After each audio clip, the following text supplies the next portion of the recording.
Bonjour à toutes et à tous. Tout animateur poney se doit d'avoir sa liste de jeux dans sa poche. Et parfois, on ne sait pas trop quoi faire ou on est en manque d'inspiration. Moi, la première. Je propose donc de partager avec vous les jeux que je fais le plus ou que j'aime le plus. Certains sont communs et extrêmement connus, d'autres un peu moins. Vu que je ne pourrais pas parler de tous les jeux en une seule vidéo, je les ai séparés en plusieurs catégories. Aujourd'hui, nous allons donc parler des jeux pour cavaliers débutants.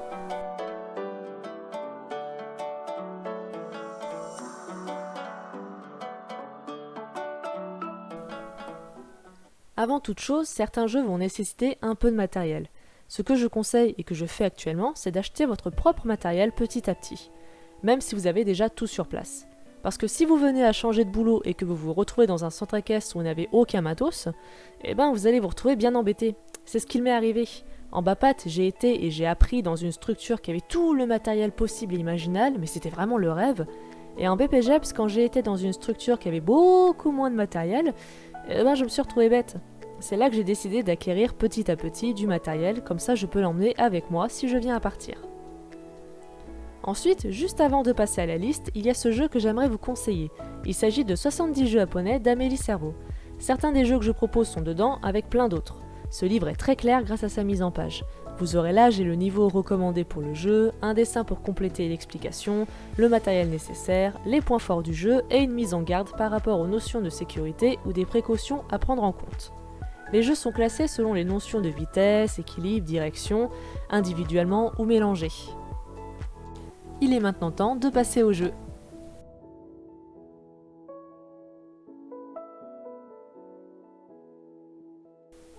Alors pour ce jeu, vous aurez besoin de cerceaux ou de plots qu'il va simplement falloir disperser dans la carrière ou le manège. C'est un jeu que je fais très souvent pour les toutes premières séances, vu que c'est une première approche des bases s'avancer, tourner, s'arrêter. Donc vous voyez, les cerceaux en général, moi je les mets au milieu, ça permet au cavalier de tourner autour en restant sur la piste. Les cerceaux sont la maison des poneys, mais ils n'ont droit d'y entrer que lorsque le poniteur dit le mot magique, qui est le mot poney. Donc là, ce sont les poneys. Et là, ensuite, je vais dessiner le poniteur qui est représenté par sa casquette.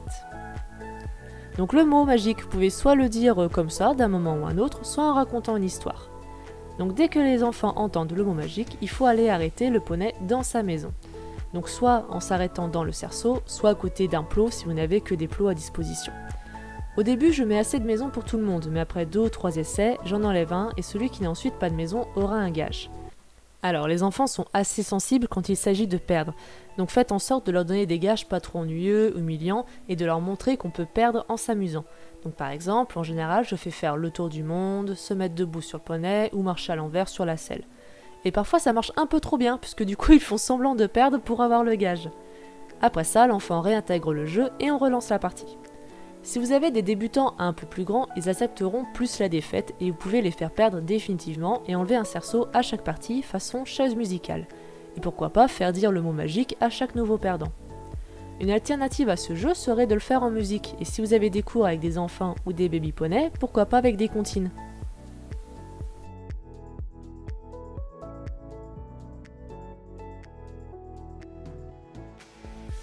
Alors pour ce jeu, vous aurez simplement besoin des lettres de manège. Les cavaliers seront chacun arrêtés à une lettre, et on va rester dans le thème des maisons, puisque cette lettre sera leur maison. Le poniteur va annoncer des lettres, et les cavaliers présents sur ces lettres vont devoir échanger leur maison. Donc là par exemple, le poniteur dit le V et le R des ménages. Donc ça veut dire que le cavalier présent dans la maison V va devoir passer dans la maison R, et que le cavalier dans la maison R va devoir passer dans la maison V.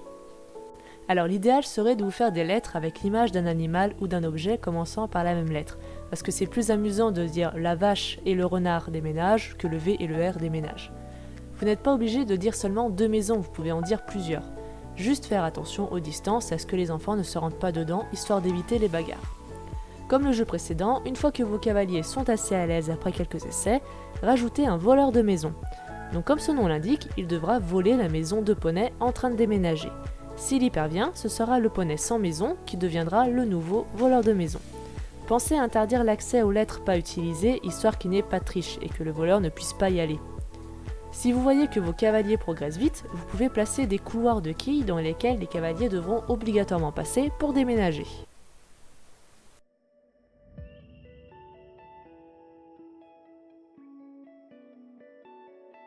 Pour ce jeu, il vous faudra également et simplement les lettres de manège. C'est un jeu que j'aime bien faire en fin de cours ou de stage quand il reste peu de temps ou pour un retour au calme avant de descendre. Pendant que les cavaliers marchent dans la carrière, le poniteur dit un thème, par exemple un nom d'animal. Les cavaliers devront alors chacun s'arrêter à une lettre qui commence par un nom d'animal, par exemple le A pour abeille, le B pour baleine, le C pour cheval, etc. Vous avez compris.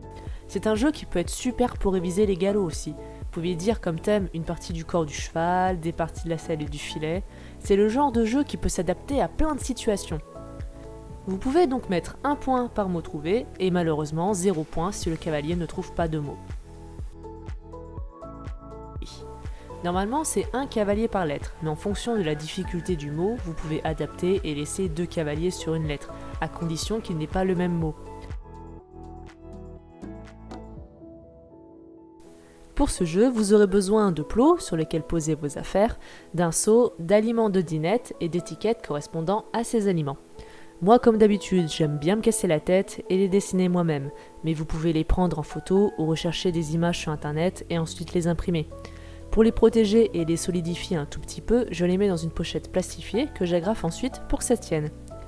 Vivement que je puisse m'acheter une plastifieuse. Donc dispersez les plots un peu de partout dans la carrière sur lesquels vous mettez les aliments de dinette. Ensuite, vous donnez des étiquettes aux cavaliers, donc vous en donnez un certain nombre en fonction de combien ils sont, etc. Et puis à votre top départ, c'est parti, vos cavaliers devront alors faire leur petite course.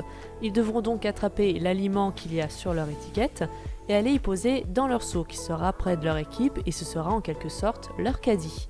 C'est bien de le faire quand vous n'avez pas beaucoup de cavaliers, parce que quand vous avez des baby poneys, c'est pratique, parce que ce sont les parents qui tiennent les étiquettes. Mais sinon, c'est vous qui gérez ça pour tous les cavaliers, parce que c'est compliqué pour eux de tenir leurs rênes, leurs étiquettes et en plus leurs aliments. Donc avec 3 cavaliers, c'est gérable, mais avec plus, à moins d'avoir de l'aide, ça devient compliqué pour vous. Le but est donc de finir ces courses en premier, et c'est un jeu que vous pouvez faire autant individuellement qu'en équipe.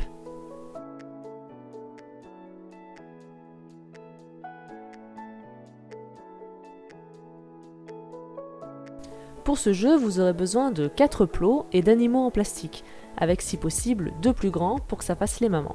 Les plus simples à trouver sont les canards. J'en ai même de différentes couleurs, ça permet de différencier les équipes, ou bien tout simplement de les laisser choisir avec quelle couleur ils veulent jouer aujourd'hui. Sur les 2 plots, mettez les bébés, et sur le 2 plots un peu plus loin, les mamans. Ça, c'est la disposition pour y jouer en équipe, mais à vous d'adapter si vous n'avez pas assez de cavaliers pour le faire en équipe. Le but du jeu est de ramener un par un les bébés auprès de leur maman. Dès qu'un cavalier est de retour dans son équipe, le prochain peut partir. Il faut ramener tous les bébés à la maman en premier. Vous pouvez aussi inventer une autre histoire, du genre les emmener à l'école ou à la crèche, et à la deuxième manche, les ramener à la maison. Le nombre d'animaux va varier selon le nombre de cavaliers. J'aime bien les faire passer 2 fois. Donc s'ils sont 2 dans la même équipe, il va me falloir 4 bébés animaux dans chaque équipe. J'espère que cette vidéo vous a plu. Si cette série de vidéos vous intéresse et vous plaît, la prochaine sera la suite logique, c'est-à-dire ma liste de jeux à partir du galop 1. J'ai déjà répertorié les jeux et il y en a tellement que je peux déjà vous dire que ce sera en 2 parties. Donc dites-moi si ça vous intéresse et si vous voulez la suite. Sinon, et vous, à quoi jouiez-vous quand vous étiez débutant, quand vous étiez en plein apprentissage des bases? N'hésitez pas à mettre vos expériences en commentaire et je serai vraiment ravie de les lire. Sur ce, on se retrouve bientôt pour la prochaine vidéo.